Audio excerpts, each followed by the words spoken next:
Mon mari m'a envoyé un SMS, coincé au travail. Joyeuse Saint-Valentin. À ce moment précis, j'étais assise de table derrière lui dans un restaurant de viande à Oakbrook, le regardant embrasser une autre femme comme si je n'avais jamais existé. Et juste au moment où je me levais pour m'y rendre, un inconnu a tendu la main, m'a arrêté et a chuchoté « Restez calme. Le vrai spectacle est sur le point de commencer. » La Saint-Valentin tombait un jeudi cette année-là. Il faisait assez froid pour que le vent du parking vous pique le visage, mais pas assez pour garder les gens chez eux. Les restaurants autour du centre commercial d'Oakbrook étaient remplis de couples portant des roses et ses sacs cadeaux rouges brillants. Tom m'avait envoyé un SMS vers 5 heures. En retard ce soir. Problème de fournisseur.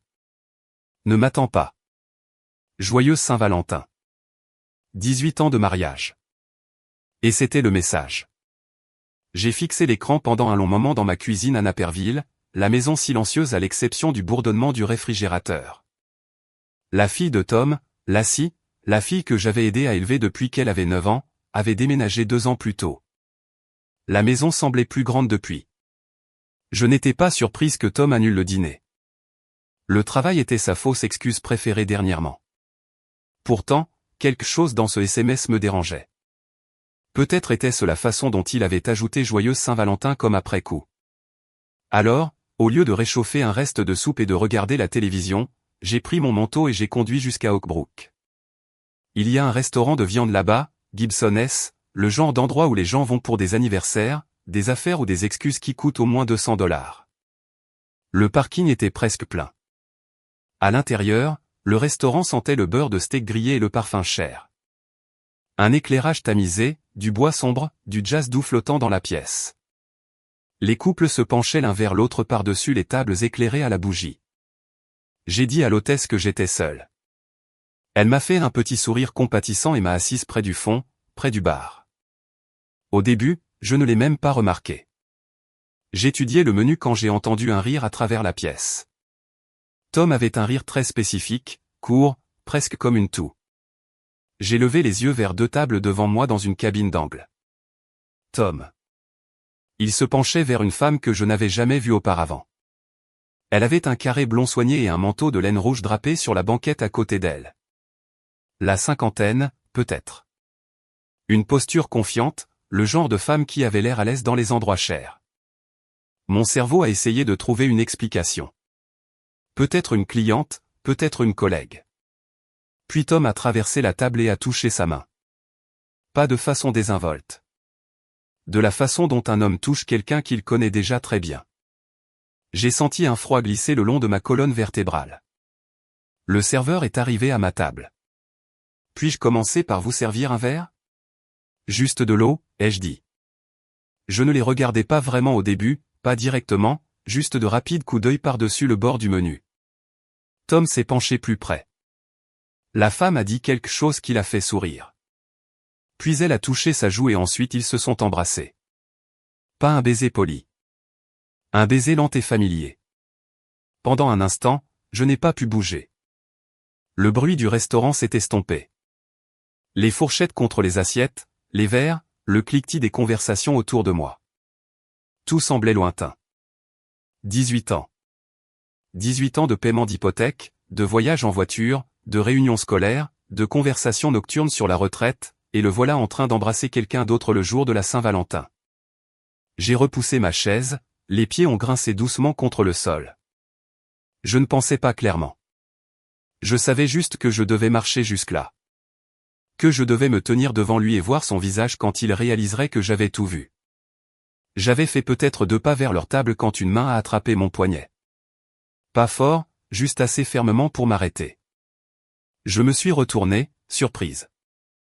Un homme était assis à la table à côté de la mienne, la soixantaine, des cheveux gris, des yeux fatigués.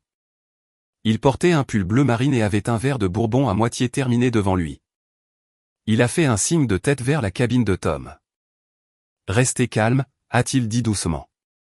J'ai retiré mon bras. « Excusez-moi. Si vous y allez maintenant, » a-t-il dit, « ils mentiront mieux. » Je l'ai dévisagé. « De quoi parlez-vous » Il a soupiré et s'est frotté le front comme un homme qui n'avait pas beaucoup dormi dernièrement.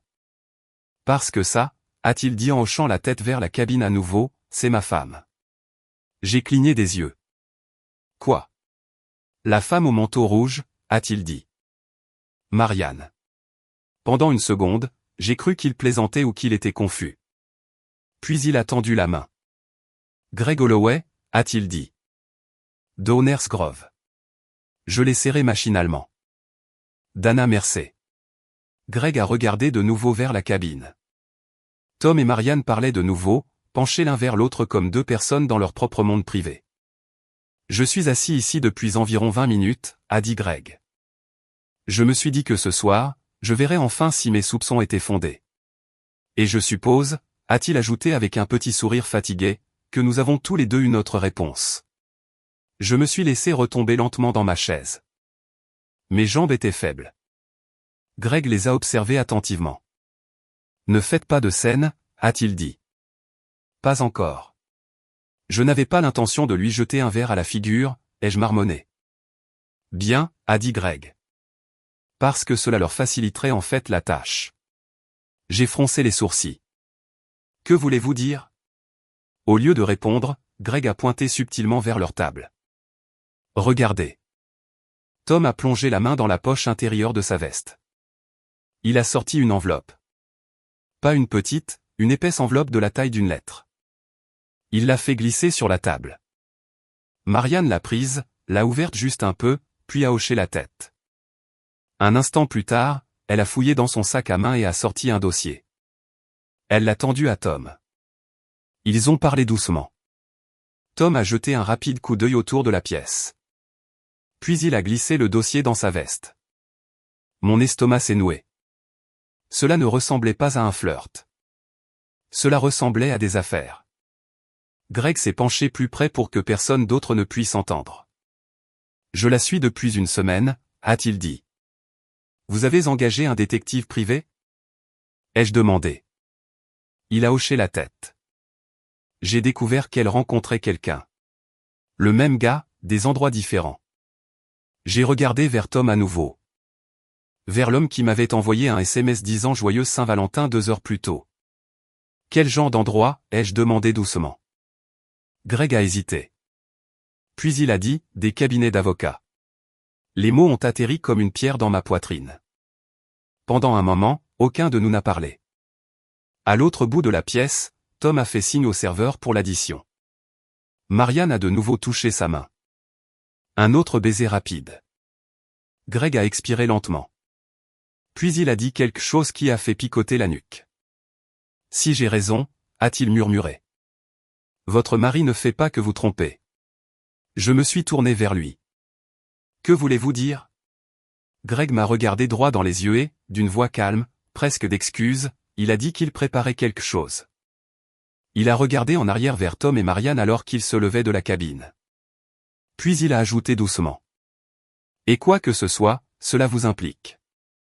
L'air froid a frappé mon visage au moment où je suis sorti. Oakbrook en février a ce vent sec et vif qui transperce votre manteau. Je suis resté près de l'entrée du restaurant pendant une seconde, essayant de ralentir ma respiration. À l'intérieur, les couples riaient et trinquaient encore. Dehors, les lumières du parking bourdonnaient doucement au-dessus des rangées de voitures chères. Greg est sorti une minute plus tard. Tom et la femme, Marianne, étaient déjà partis par la sortie latérale. Greg s'est approché de moi et a fourré ses mains dans ses poches. Eh bien, a-t-il dit doucement, cela s'est passé aussi mal que prévu. J'ai laissé échapper un court souffle qui ressemblait presque à un rire. Je n'arrive toujours pas à croire que ça vient d'arriver. Ouais, a-t-il dit. Il m'a fallu un certain temps pour m'y habituer, moi aussi. Pendant un moment, nous sommes restés tous les deux là, à regarder les voitures se déplacer sur le parking. Puis Greg a sorti son téléphone. Regardez, a-t-il dit. Il a tourné l'écran vers moi. Il y avait des photos. Pas beaucoup, mais assez. L'une d'elles montrait Tom et Marianne sortant du hall d'un hôtel à Schombourg. Une autre les montrait assis à la terrasse d'un petit café quelque part, probablement à Naperville ou Lille. Les dates étaient visibles dans le coin de chaque photo. Il y a 2 mois, il y a 3 semaines, jeudi dernier. Ma gorge s'est serrée. Depuis combien de temps le savez-vous, ai-je demandé. Soupçonné, Greg a haussé les épaules. Quelques mois. Su avec certitude. Environ 4 jours. J'ai regardé vers le côté du bâtiment où la voiture de Tom avait été garée. Pourquoi ce soir? Greg s'est frotté la nuque. Le détective privé a dit que ce dîner semblait important. Important, comment? Il a glissé vers une autre photo. Celle-ci a fait chuter mon estomac. Tom et Marianne entrant dans un petit immeuble de bureaux en briques. Au-dessus de la porte, il y avait un panneau, Anderson et Pike, droit de la famille. Je l'ai fixé. Vous pensez qu'il prévoit un divorce? Greg a secoué la tête lentement. Peut-être, mais ce n'est pas la partie qui m'inquiète. Que voulez-vous dire? Il a zoomé sur la photo. Tom tenait un dossier. Le même dossier que Marianne lui avait remis ce soir. Greg a remis le téléphone dans sa poche. Je suis marié depuis 33 ans, a-t-il dit doucement. Vous commencez à reconnaître des modèles. Quel modèle? Le genre où les gens ne se contentent pas de tromper, a-t-il dit. J'ai croisé les bras, essayant de réchauffer mes mains. Tom avait été distant ces derniers temps, travaillant tard plus souvent, passant plus de temps sur son téléphone, mais planifier quelque chose, je n'étais pas prête à y croire encore. Greg s'est appuyé contre un pilier en béton près de l'entrée. Laissez-moi vous demander quelque chose, a-t-il dit. Votre mari a-t-il posé des questions bizarres sur l'argent? La question m'a frappé plus fort que je ne m'y attendais. J'ai hésité. Pourquoi? Greg n'a pas répondu tout de suite. Il a juste observé mon visage. C'était suffisant. J'ai soupiré. Quelque chose, ai-je admis. Il a posé des questions sur le refinancement de la maison le mois dernier. Greg a hoché la tête. Autre chose? J'ai repensé à cela. 2 semaines plus tôt, Tom avait posé des questions sur le compte où j'avais placé l'héritage que ma mère m'avait laissé. Pas agressivement, juste avec désinvolture. Pourtant, cela m'avait semblé étrange. Il a demandé si l'argent de l'héritage était toujours sur un compte d'épargne, ai-je dit lentement. Greg a laissé échapper un sifflement discret. Ouais, a-t-il dit. C'est logique. Qu'est-ce que ça veut dire? Il a regardé vers le parking à nouveau avant de répondre. Ça veut dire que votre mari ne fait peut-être pas qu'avoir une liaison. Le vent a soulevé quelques mèches de mes cheveux. Que êtes-vous en train de dire, ai-je demandé. La voix de Greg est restée calme. Je dis que les gens de notre âge ne détruisent généralement pas leur vie sans raison. Il a fait une pause. Parfois, cette raison est l'argent. Tom est rentré à la maison vers 10h15 ce soir-là. J'ai entendu la porte du garage s'ouvrir alors que j'étais assise sur le canapé avec la télévision allumée, bien que je n'aurais pas pu vous dire quelle émission passait. Mon cœur s'est remis à battre la chamade. La porte arrière s'est ouverte. Tom est entré en portant un petit sac de pharmacie blanc. Et, a-t-il dit avec désinvolture. Tu es toujours debout? Je l'ai regardé. Le même visage que je connaissais depuis 18 ans. Le même homme que j'avais regardé embrasser une autre femme 2 heures plus tôt. Ouais, ai-je dit, je n'arrivais pas à dormir. Il a posé le sac sur le comptoir de la cuisine et a desserré sa cravate. Ce soir était un désastre, a-t-il dit. Un fournisseur de Milwaukee a raté une commande. J'ai dû m'en occuper. Il s'est déplacé dans la cuisine comme si tout était normal. Il a ouvert le réfrigérateur, a pris une bouteille d'eau. Tu as mangé, a-t-il demandé. Ouais, un autre mensonge. Tom a bu une gorgée et a soupiré de façon dramatique. Mon Dieu, je déteste ce genre de journée. Je l'ai observé attentivement. Il n'y avait aucune nervosité dans sa voix. Aucune hésitation, juste le même ton facile qu'il utilisait depuis des années. Ce qui signifiait une chose, il n'avait absolument aucune idée que je savais. Désolé pour le dîner, a-t-il ajouté presque comme une réflexion après coup. Puis il a poussé le sac de pharmacie vers moi. J'ai pris quelque chose pour toi. Je me suis approché lentement et je l'ai ouvert. À l'intérieur se trouvait une carte de la Saint-Valentin bon marché et une petite boîte de caramels enrobés de chocolat. Une marque générique. Probablement attrapée sur un comptoir de caisse. Pendant une seconde, j'ai failli rire. 18 ans de mariage. Et l'homme ne pouvait même pas mentir avec des Godiva. Merci, ai-je dit. Tom a embrassé ma joue légèrement. Je suis épuisé, a-t-il dit, je vais prendre une douche. Il s'est dirigé dans le couloir vers la chambre. Au moment où la porte de la salle de bain s'est fermée, j'ai agrippé le bord du comptoir. Mes mains tremblaient. Pas de tristesse, de l'effort de garder le silence. 10 minutes plus tard, je suis sorti sur le patio arrière et j'ai appelé Greg. Il a répondu à la deuxième sonnerie. Vous allez bien, a-t-il demandé. Définissez bien. Greg a gloussé doucement. C'est juste.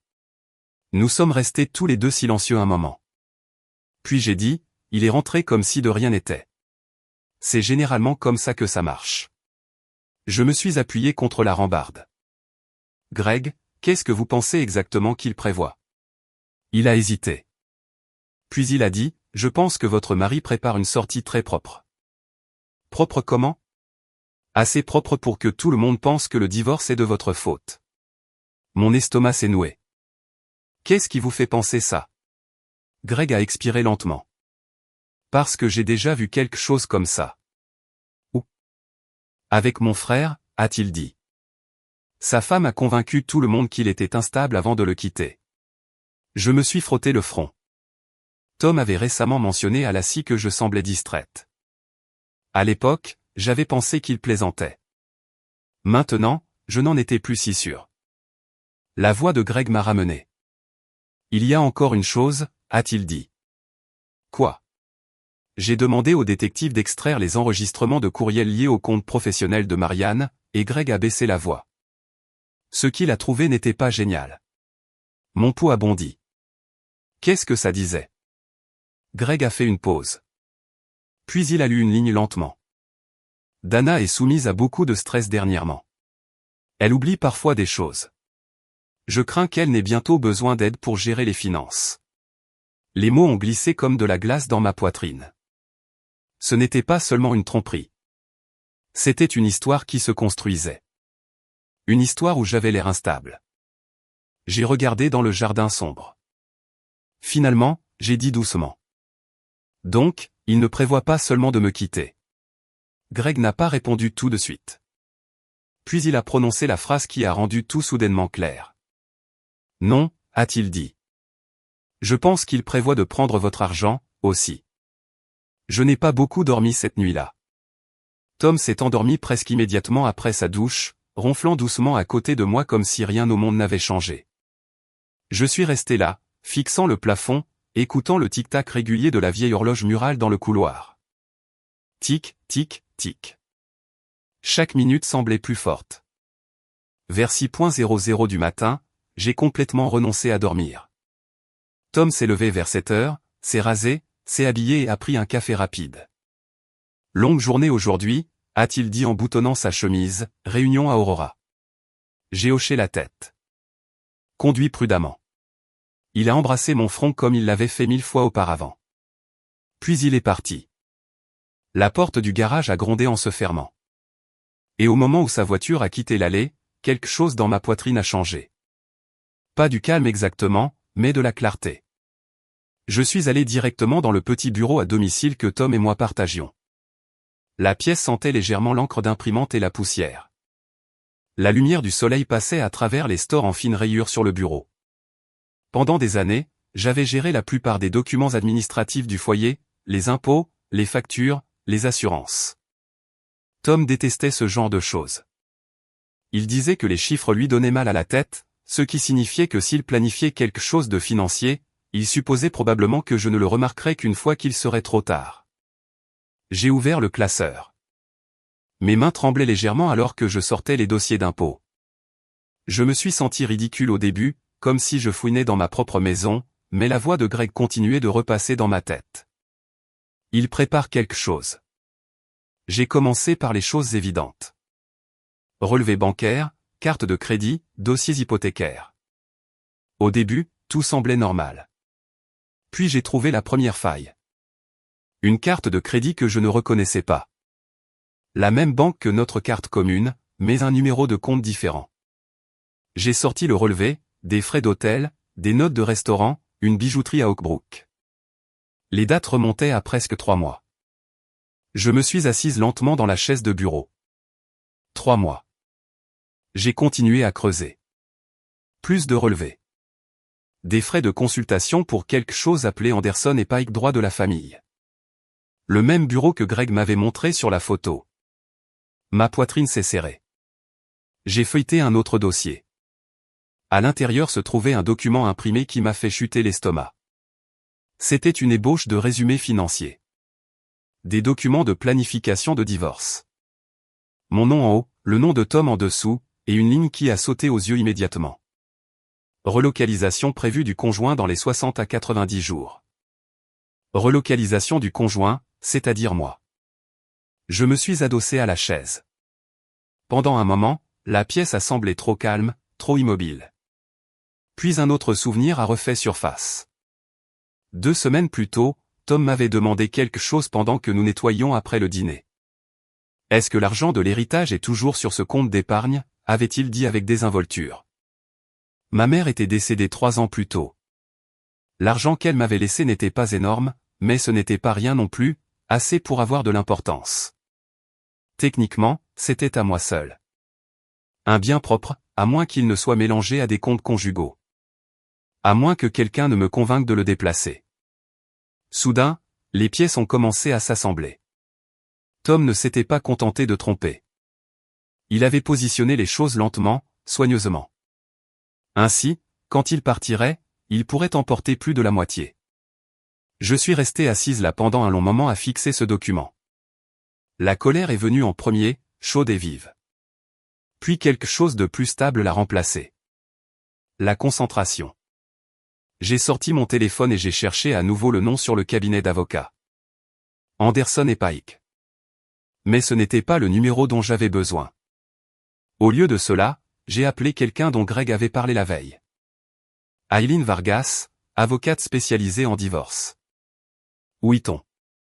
Sa réceptionniste a répondu et m'a transféré après que j'ai expliqué que c'était urgent. La voix d'Aileen était calme et directe. Comment puis-je vous aider ? J'ai pris une inspiration. Mon mari a une liaison, ai-je dit. Et eux, je pense qu'ils préparent un divorce dont je ne suis pas encore au courant. Elle est restée silencieuse pendant un moment. Puis elle a posé la question la plus pratique possible. Quelle preuve avez-vous ? J'ai jeté un coup d'œil à la pile de papier sur le bureau. Plus que je ne le pensais. Bien, a-t-elle dit. Nous avons fixé un rendez-vous pour cet après-midi-là. Aileen Vargas avait un bureau au-dessus d'une petite agence d'assurance à Wheaton. Rien d'extravagant, juste des murs beiges, des certificats encadrés et un grand bureau en chêne couvert de dossiers soigneusement organisés. Elle avait la soixantaine, avec des cheveux argentés et des yeux perçants qui ne manquaient rien. Je lui ai tendu les documents. Elle a lu en silence pendant plusieurs minutes. Finalement, elle s'est penchée en arrière. Eh bien, a-t-elle dit, votre mari a été occupé. Vous pensez que c'est sérieux ? Aileen a levé un sourcil. Il a déjà consulté un avocat, a-t-elle dit. Cela signifie généralement que les roues tournent. J'ai senti ma gorge se serrer. Il a dit aux gens que je suis distraite, ai-je ajouté doucement. Comme si je ne pouvais pas gérer les finances. Aileen a hoché la tête lentement. C'est ce qu'on appelle préparer le terrain. Pourquoi faire ? Pour vous faire passer pour quelqu'un de peu fiable, a-t-elle dit. Si le divorce devient hostile. J'ai frotté mes mains nerveusement. Que dois-je faire ? Aileen a croisé les mains. D'abord, vous ne le confrontez pas. Cela m'a surprise. Pourquoi pas ? Parce qu'au moment où il saura que vous êtes au courant du plan, il agira plus vite. Elle a pointé le document d'héritage. Et s'il vise cet argent, le timing compte, j'ai dégluti. Alors, que dois-je faire ? La voix d'Aileen est restée calme. Vous documentez tout. Des copies de relevés bancaires, de relevés de crédit, de courriels, tout ce qui est financier. Puis elle a ajouté quelque chose qui m'a fait me sentir légèrement mieux. De plus, ouvrez un compte bancaire séparé à votre nom. Déplacez vos revenus là-bas. Discrètement. J'ai hésité. Ça fait sournois. Aileen a eu un petit sourire. Non, a-t-elle dit. Sournois, c'est ce qu'il a fait. Ceci n'est que de la paperasse. Au cours des 3 jours suivants, je suis devenu quelqu'un que Tom n'aurait jamais reconnu. J'ai copié des documents, sauvegardé des dossiers numériques, ouvert un nouveau compte chèque à la caisse populaire que mon amie Sharon gérait. Sharon n'a pas posé beaucoup de questions, elle a juste haussé les sourcils quand j'ai expliqué. Ma chérie, a-t-elle dit doucement, tu fais ce qu'il faut. Il y a eu un appel de justesse. Le mercredi après-midi, je photographiais des relevés bancaires avec mon téléphone quand Tom a appelé de manière inattendue. Et, a-t-il dit. Petite question. Mon estomac s'est retourné. Bien sûr. As-tu jamais déplacé cet argent de l'héritage comme nous en avions parlé? Pendant une fraction de seconde, j'ai failli répondre honnêtement, mais quelque chose m'a arrêté. Non, ai-je dit. J'ai oublié. Tom a gloussé légèrement. Eh bien, peut-être que nous nous en occuperons ce week-end. Peut-être. Quand l'appel s'est terminé, mes mains tremblaient tellement que j'ai dû m'asseoir. Ce soir-là, Greg a appelé à nouveau. J'ai des nouvelles, a-t-il dit. Bonnes ou mauvaises? Ça dépend comment on voit les choses. J. Et attendu. Le détective les a suivis à nouveau aujourd'hui, a poursuivi Greg. Il s'avère qu'il prépare une fête. Une fête? Ouais, a-t-il dit. Une salle de banquet privée à Lombard ce samedi. Pourquoi faire? La voix de Greg est devenue sombre. Une célébration de fiançailles. Les mots m'ont frappé comme de l'eau froide. Fiançailles. Apparemment, a dit Greg, votre mari pense que vous ne serez plus là d'ici là. J'ai fixé le mur devant moi. Une fête de fiançailles. Tom présentant Marianne à des amis. Comme si notre mariage était déjà terminé. Greg a repris la parole. Vous voulez savoir la partie drôle? Quoi? Ils invitent des gens qui vous connaissent. Pendant un moment, je n'ai rien dit. Puis quelque chose en moi s'est apaisé. Une décision tranquille. Bien, ai-je dit. Greg a fait une pause. Bien. Oui. Pourquoi?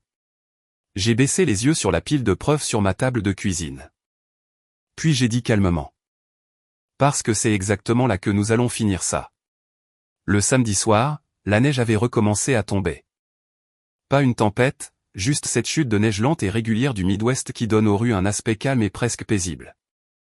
Le genre de nuit où les gens s'emmitouflent, vont à une fête et supposent que tout dans le monde est normal. La salle de banquet se trouvait au-dessus d'un petit restaurant italien à Lombard, coincé entre un salon de manucure et une agence de voyage. J'étais passé devant une douzaine de fois au fil des ans et je n'y avais jamais beaucoup pensé. Ce soir, le parking était plein. Je suis resté assise dans ma voiture un moment avant d'entrer. Mes mains étaient stables, ce qui m'a surprise. Toute la semaine, j'avais imaginé ce moment. Différentes versions de celui-ci, certaines où je criais, certaines où je pleurais. Mais maintenant que c'était réellement là, je ressentais tout autre chose. De la clarté. J'ai vérifié mon reflet dans le rétroviseur. Tenue simple, pantalon bleu marine, chemisier crème, manteau camel. Rien de dramatique, juste la façon dont je m'habillais d'habitude parce que ce n'était pas du théâtre. C'était la fin de quelque chose et le début d'autre chose. Je suis sorti dans le froid et je suis entré. À l'étage, la salle de banquet sentait la sauce pour pâte et le parfum bon marché. L'endroit avait ses faux lustres en cristal qui essayaient un peu trop de faire chic. De la musique jouait doucement d'un haut-parleur près du bar. Environ 30 personnes étaient déjà là, des collègues, quelques amis de l'église, des voisins, des gens qui connaissaient Tom et moi depuis des années, et au centre de la pièce, près d'une table décorée de fleurs rouges, se trouvait Tom. À côté de lui se tenait Marianne. Elle portait une robe vert foncé ce soir, ses cheveux soigneusement coiffés. Elle ressemblait à quelqu'un qui s'attendait à une très bonne soirée. Tom riait avec 2 hommes de son entreprise. Puis il m'a vu. J'ai regardé la couleur quitter son visage. C'est arrivé instantanément, comme si quelqu'un avait éteint une lumière derrière ses yeux. Dana, a-t-il dit. Quelques têtes se sont tournées. La pièce s'est un peu calmée. Tom a marché vers moi rapidement. Qu'est-ce que tu fais ici, a-t-il demandé à voix basse. J'ai souri poliment. Bonjour, Tom. Il a regardé autour de lui nerveusement. Tu n'étais pas invité. Non, ai-je dit. J'ai compris ça. Marianne nous fixait maintenant. Tom, a-t-elle dit prudemment. Que se passe-t-il? Tom s'est frotté la nuque. Dana, on devrait peut-être parler en privé. J'ai regardé autour de la pièce. Des gens qui tenaient des verres de vin, des décorations qui étaient clairement destinées à une célébration. Non, ai-je dit calmement. En fait, je pense que nous devrions parler juste ici. Avant que Tom ne puisse répondre, une femme à l'autre bout de la pièce a tapoté un verre avec une cuillère. La sœur de Marianne, ai-je supposé. Tout le monde, a-t-elle dit joyeusement. Puis-je avoir votre attention un instant? Les gens ont commencé à se tourner vers elle. Tom s'est penché plus près de moi avec urgence. Dana, quoi que ce soit, ne le fais pas. Mais je m'étais déjà avancé. Excusez-moi, ai-je dit. La femme avec le verre a fait une pause. Oui. J'ai souri poliment. Serait-il possible que je dise quelque chose en premier? Elle avait l'air confuse. Eh bien, je suppose que oui. Quelqu'un m'a tendu le microphone. La pièce est devenue silencieuse. 30 visages me regardaient. Tom avait l'air de pouvoir s'évanouir. J'ai pris une lente inspiration.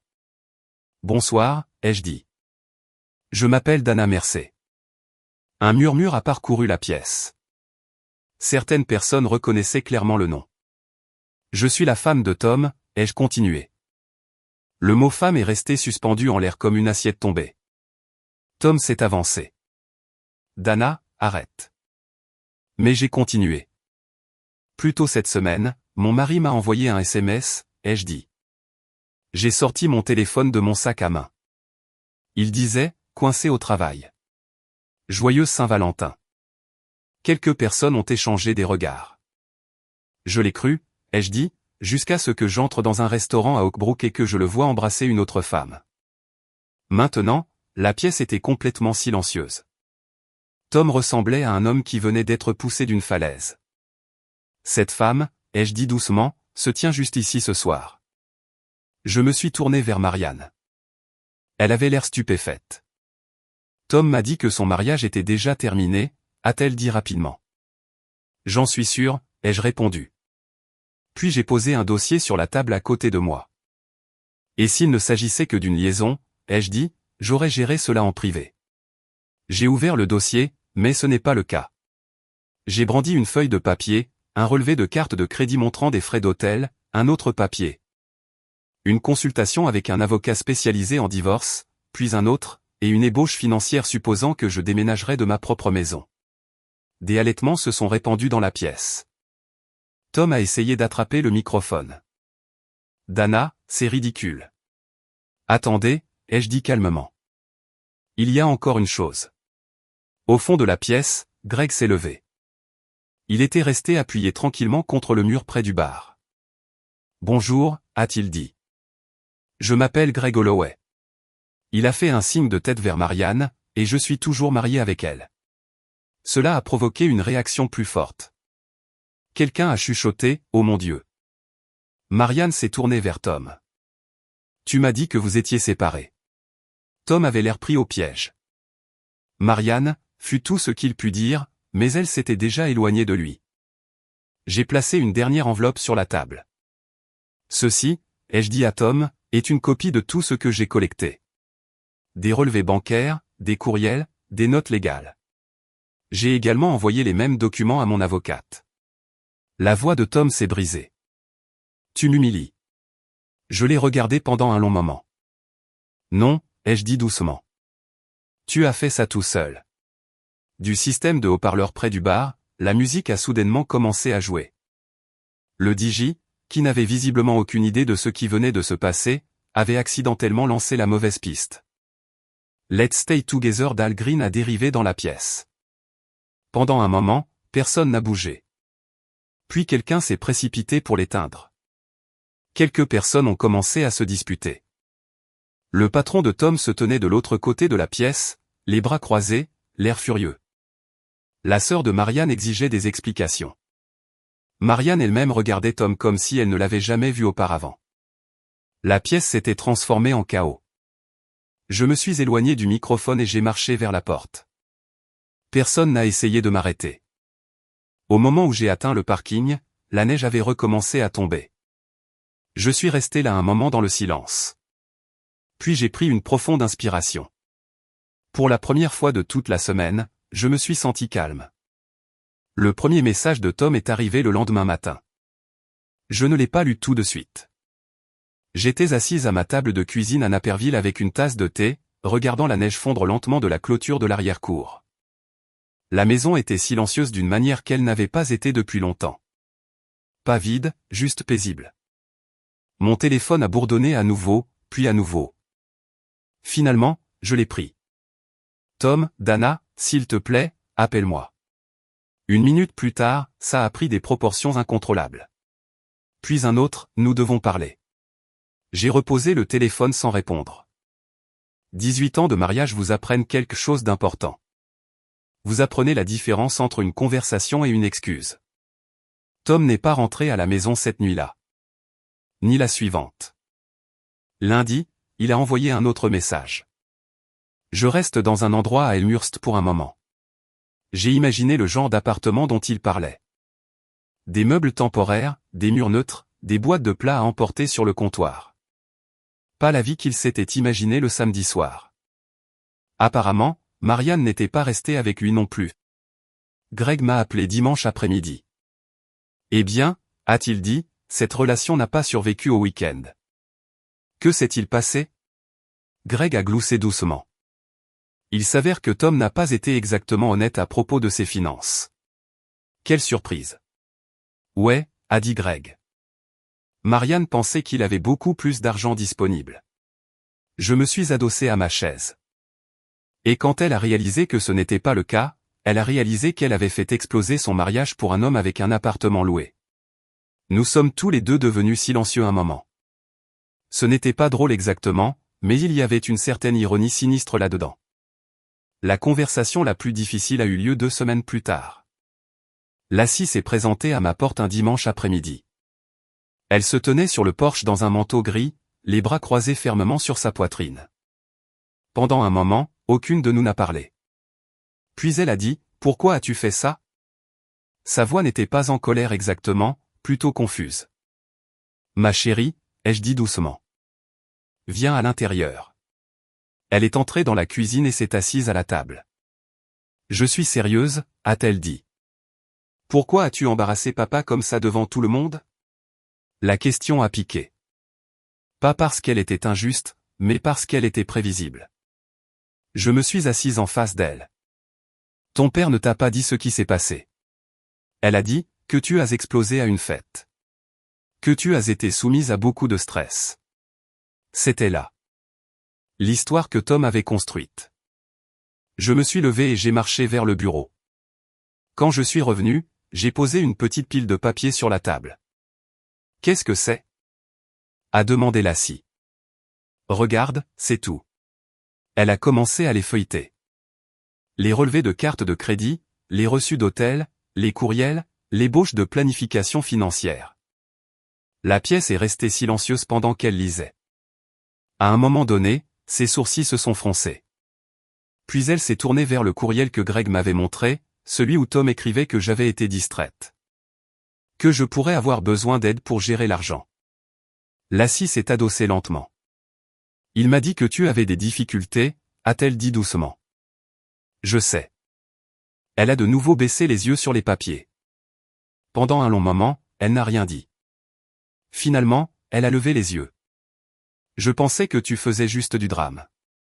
Cela aurait été plus facile, ai-je dit doucement. Lassie s'est frotté le front. Papa a dit que le mariage était déjà terminé. J'ai légèrement haussé les épaules. C'était une nouvelle pour moi. Le silence s'est à nouveau étiré entre nous. Puis Lassie a dit quelque chose qui m'a surprise. Tu sais quelle est la pire partie? Quoi? Il n'arrêtait pas de dire que tu étais la plus forte, a-t-elle dit. Sa voix s'est adoucie. Maintenant, je pense qu'il avait raison. Ce n'était pas de vraies excuses, mais c'était suffisant. Le printemps est arrivé lentement cette année-là. La neige a fondu. Les arbres le long des rues de Naperville ont commencé à redevenir verts. La vie n'est pas devenue magiquement parfaite. Les divorces ne le sont jamais. Il y a eu des réunions avec des avocats, des documents à signer, des conversations qui semblaient plus longues qu'elles ne devaient l'être. Mais une chose est devenue très vite claire. Le plan de Tom n'avait pas fonctionné. La préparation d'Eileen avait fermé toutes les portes qu'il s'attendait à franchir. L'argent de l'héritage est resté protégé. La maison est restée la mienne pour le moment. Et l'histoire qu'il avait essayé de construire sur mon instabilité s'est effondrée au moment où les gens ont vu les preuves. La vérité était tue comme ça. Quelques mois plus tard, j'ai conduit vers le lac Michigan. Juste moi. Pas d'horaire, pas d'explication. Je me suis garé près de l'eau et je me suis assise sur un banc en regardant les vagues rouler lentement. À 52 ans, recommencer à zéro semblait terrifiant quand j'y ai pensé pour la première fois. Mais assise là cet après-midi-là, j'ai réalisé quelque chose.